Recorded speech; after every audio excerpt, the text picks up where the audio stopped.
Okay, so we're up to Chapter 7 of scaling networks, and so we're looking at EIGRP tuning and troubleshooting. So we're going to look at some minor settings that you can use to improve the performance, or at least tailor it to your requirements. Okay, so we're going to look at auto summarization. We're going to look at propagating default routes, and we'll look at interface settings to improve network performance. We're also going to look at troubleshooting, so things like the process and tools used to troubleshoot EIGRP and looking at neighbor adjacency and missing route entries. Okay, so tuning it. So we're going to have a standard little topology with 3 routers organized in a circle, basically, each with their own local LAN, and then an ISP hanging off, so for the default route, I suppose. So before tuning features, start with a basic implementation of EIGRP. So serial interfaces and their bandwidths may not reflect the more common types of connections found in networks today. The bandwidth of serial links is used in the calculation of routing protocol metrics and the process of best path selection.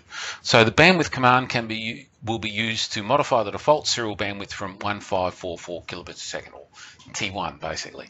And so we have mentioned this previously, that well, it uses bandwidth and delay, and so with that, it basically on a serial link, it has no way to figure out for itself what the bandwidth is on the serial link, and so you need to do the bandwidth command to actually set up what the speed is, and so then it can do a proper calculation of the metric.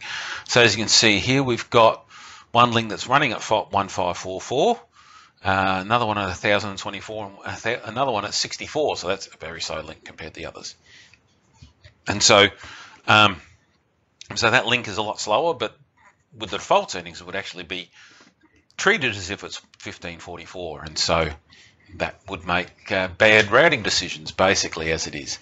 And so we've got the running configs on the 3 routers, so we've just got gigabit interfaces, we've got 2 network commands, and router ID. And so router ID is, for router 1 is all the 1s, router 2 all the 2s, etc., etc. And so this is the basic setup. Now,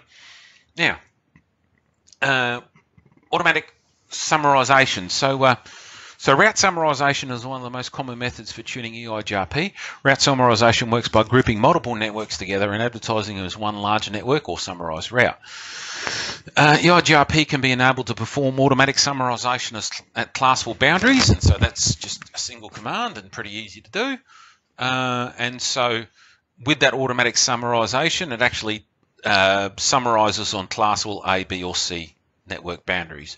And so as you can see here, we've got 3 subnets of a B-class network. So if you turn on auto summarization, it will just send a route for 172.16 out there.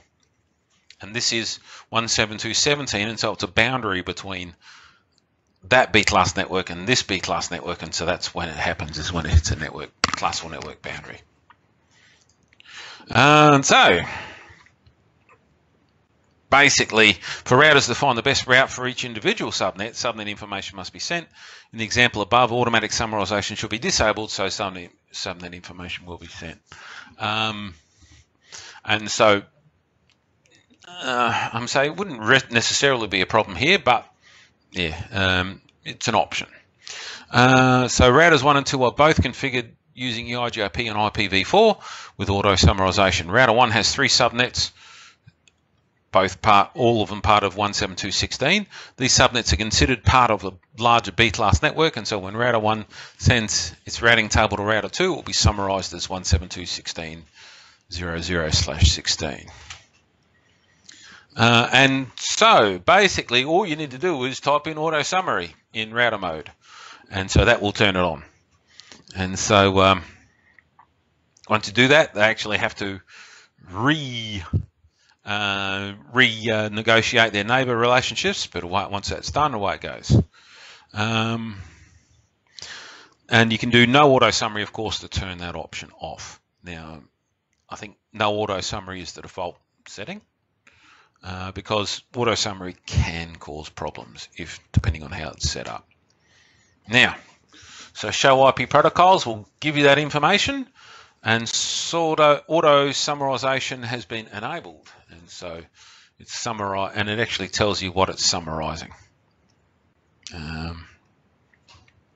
Now, output also indicates the networks that are summarized, and so notice that R1 summarizes 2 networks in its routing updates, so 192.168.10, and also 172.16. Please refer back to the previous slide for the network topology diagram.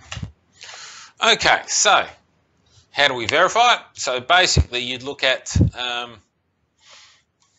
your IP routing table, and so we've got 172.16 here, here, and here, and we've got a boundary with the C-class network here, and so this would actually be sending both router 1 and router 2 would be sending summary routes.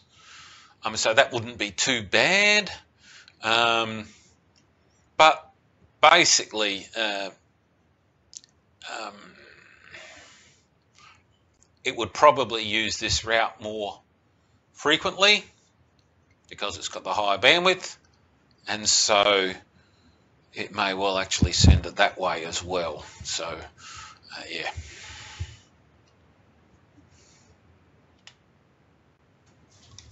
So show IP route on router 3 shows this 172.16, which is router 3.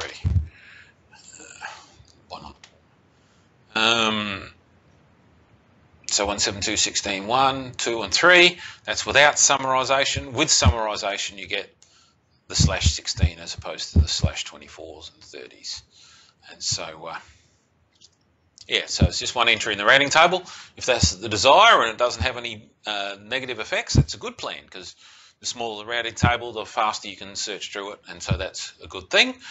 But sometimes auto summary can be bad if you've got discontiguous subnets, where if you had, let's go back to the previous picture, if you had a 172.16 hanging off this as well, that would be bad, and so this would, yeah, quite possibly route packets the wrong way.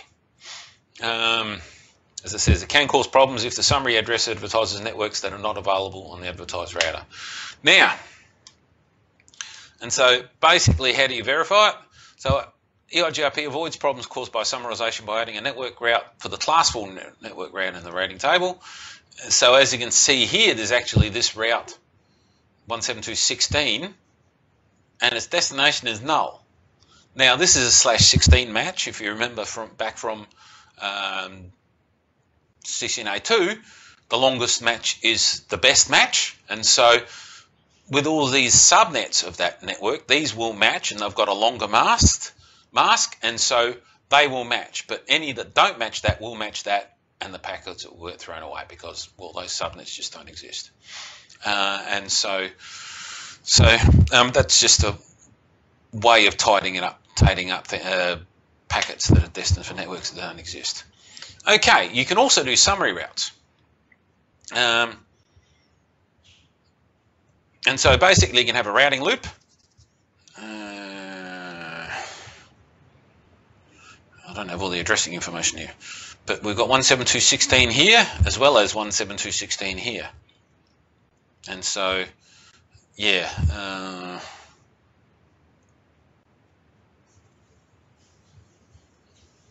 So you actually can end up with a routing loop, so the packets might actually start bouncing around in non-ideal. So the scenario in the figure walks you through an example of how automatic summarization could cause a routing loop.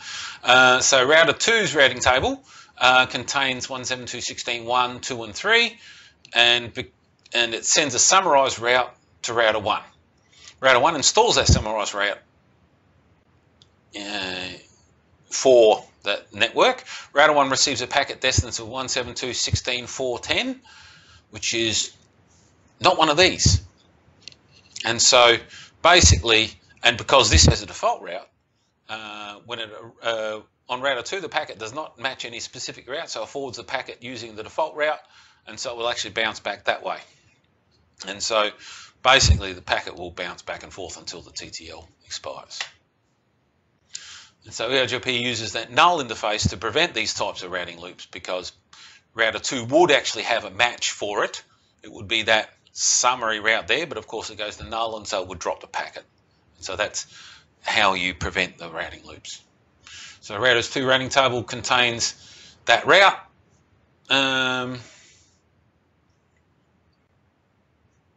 And so it's also got that null route, and so that is the one that will match for that 172.16.4 that was in there.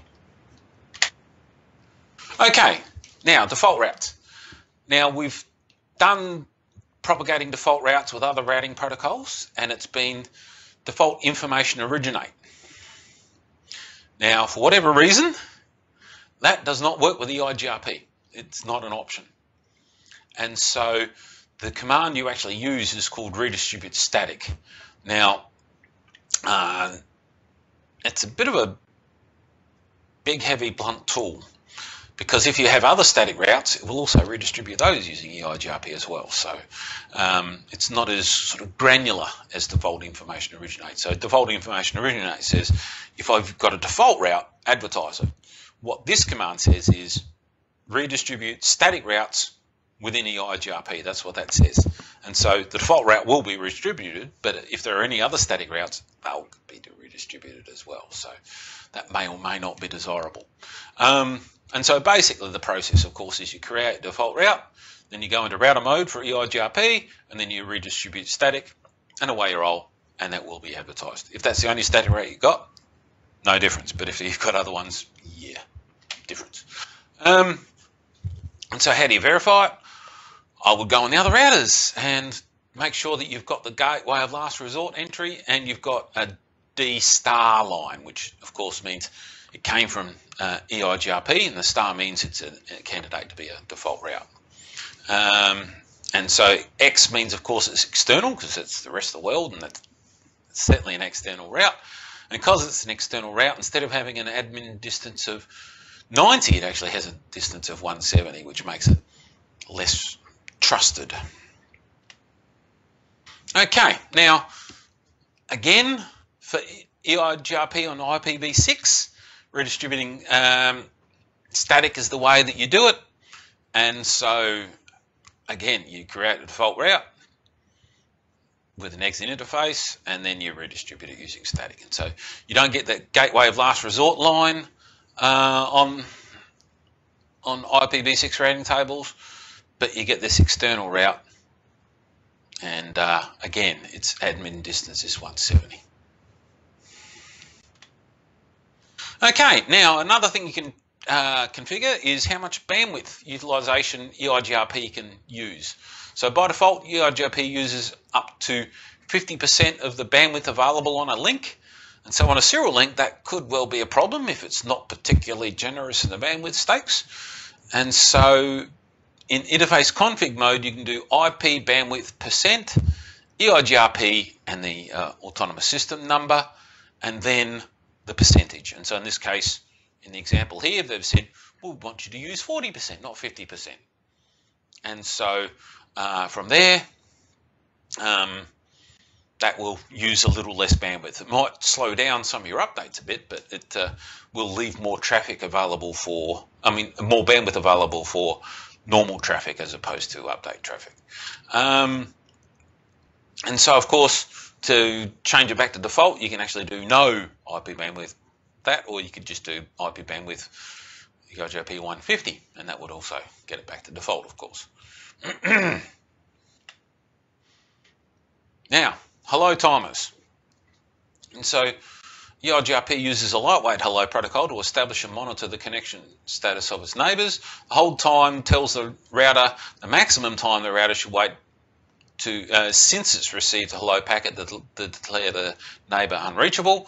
And so the IP hello interval EIGRP AS number and the number of seconds is how you set it. And so a hello interval of 50 seconds, and so basically from there, so if you look at many interfaces, it depends on your speed. 5 seconds and 15 is, so it's normally 5 seconds between hello packets, and 15 seconds if you haven't heard from it, it will declare it unreachable. So if you set your hello time to 50, it's going to pass the hold time, and so you would have to reset the hold time as well. And so here they've set it again the 3 times the hello interval, and so 150 in this case. And so that's the way you can do it. Your IPv6, exactly the same command, except you put the v6 in front, basically, and so away you roll. Now, on 1.544 megabits or slower, it actually has a 60-second hello interval and 180 seconds hold time. And so that's the settings. And so again, you'd have to have the bandwidth command in there for it to figure that out. Hello intervals and hold times are configured on a per interface basis and do not have to match with other EIGRP routers to establish or maintain adjacencies. But of course, if you have incompatible hold times with the hello times from the other end, it will be bad. So load balancing is another one we're doing. And so equal cost load balancing is the ability of a router to redistribute outbound traffic using all interfaces that have the same metric as the for the destination address. So iOS applies load balancing using up to 4 equal cost paths by default. With show IP protocols, it will tell you that with, and then from there, when a packet is process switched, load balancing over equal cost paths occurs on a per packet basis. When they're fast switched, load balancing over equal cost paths occurs on a per destination basis. Ceph can perform both per packet and per destination load balancing. Using the maximum paths value you command in the router, you can actually modify the default of 4. And so by the maximum paths equals 4 by default. If you do maximum paths 6, 8, 3, whatever it might be, of course you can change it.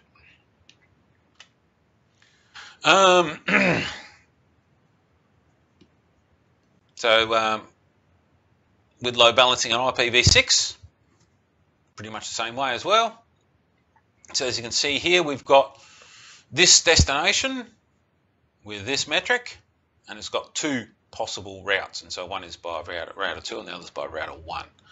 And so basically alternate packets will go in alternate directions typically. So it works the same for both. Now, you can also do asymmetrical load balancing. So in other words, you can have routes that have different metrics, and this is referred to as unequal cost load balancing. So you can actually set the value of variance. It's in router config mode, and it will enable EIGRP to install multiple loop-free routes with unequal cost in a local routing table. And so a variance of 1 is, of course, means the routes need to be equal to load balance. If you do 2, basically if the alternate path is less than twice as much metric as the best path, it will use it. If it's more than 2 times, it won't. And so basically the higher the variance, the more routes it will use. So a route learned through EIGRP must meet 2 criteria to be installed in the routing table. Must be loop-free, it being either a feasible successor or having a reported distance that is less than the total distance. And metric of the route must be lower than the metric of the best route multiplied by the variance configured on the router. So if the variance is set to 1, only routes with the same metric as the successor are installed. If the variance is set to 2, EIGRP learned route with a metric less than 2 times the successor metric will be installed in the local routing table, as I said. Okay, so troubleshooting. So with show IP EIGRP neighbors command verifies that router recognizes neighbors. The output in the figure indicates 2 successful EIGRP neighbor adjacencies. And so, as you can see, show IP EIGRP neighbors. You've got these 2 routers as neighbors, and it tells you what local interface, how much hold time is left. So this must be a slow link. It's got a hold time of 150. I'm assuming this is a faster one that's got a hold time of 15. The uptime has been 3 hours for both. And so on and so forth. So basically we've got times to response times basically. Okay, and so of course we've got a routing table. And so the show IP route EIGRP command, of course, verifies the router learned the route from the remote network through EIGRP. So, of course, all these D routes do. Their output shows that router 1 has learned about 4 remote networks through EIGRP. The show IP protocols command can be used to display various EIGRP settings. It also tells you what neighbors are available and so on. So how do we verify or diagnose connectivity issues? And so do we have any connectivity issues? You think yes. So the first thing you should check is the neighbor table. So this router has been communicating with how many neighbors? Well, hopefully you know how many it should be, and then you can compare that with how many it's got in the command. If that's a problem, well, then you've got to fault find why the neighbor adjacencies aren't working. So is the other router on? Is it, is it got addressing correct and all kinds of stuff like that? All right, so if the neighbor adjacencies are good, then you look at the routing table. And so is the routing table correct? So does it have all the networks it should have in it? And you can also look at, is it going to choose the correct path? And so from there, show IP route, and that will actually show you the routing table. And of course, you can use trace route or ping to actually see what path what they're using. Now, neighbors must first establish adjacencies with each other before they can exchange routes. And so if the adjacencies failed, why? So is the interface down? The two routers might have non-matching autonomous system numbers. That's a problem. Proper interfaces are not enabled for the EIGRP process, so your network commands are missing. If an interface is passive, you're not going to make adjacency because a passive interface is never going to send updates. And then, of course, K values are the constants. They've got to match. You can have incompatible hello and hold times as well.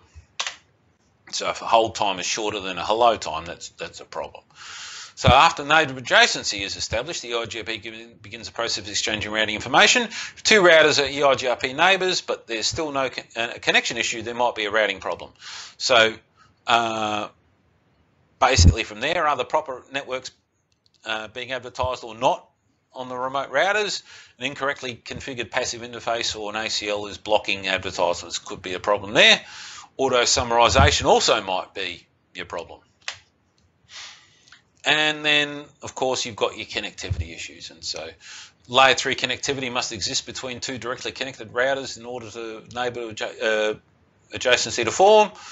And so show IP interface brief will tell you if the interface is up. It'll also tell the addressing information. They must have layer 3 connectivity, so the addressing must be right. And so pinging between the routers is always a good idea. You can do show CDP neighbors as well. If IP isn't happy, CDP may well have information and help you figure out what's wrong. And so IP addressing, subnet masks, and other networking addresses can be your problems. And so, of course, if they're on the same piece of cable, they need to have an address from the same network number. And so show IP interface brief, of course, will give you that information. So other EIGRP parameters. So, of course, AS number is certainly a parameter that's important. They all must have matching AS numbers. Again,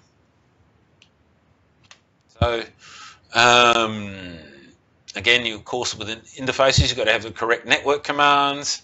So you can do show IPv6 protocols, IP or IPv6 protocols. That will tell you information. Show IP or IPv6 EIGRP interfaces as well. Make sure the passive interface command is for the right interface.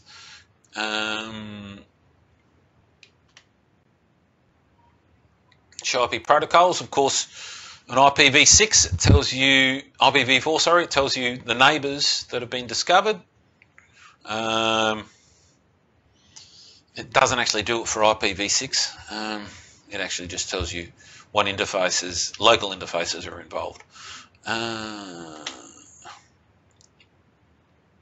Auto summarization, as I said, can be a problem depending on the network setup.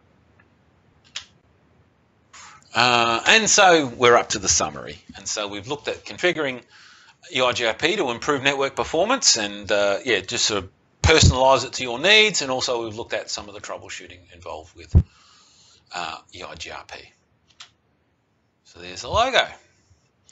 So yeah, that's the end of EIGRP as a topic. And so I think we go on to OSPF next. Have a nice day.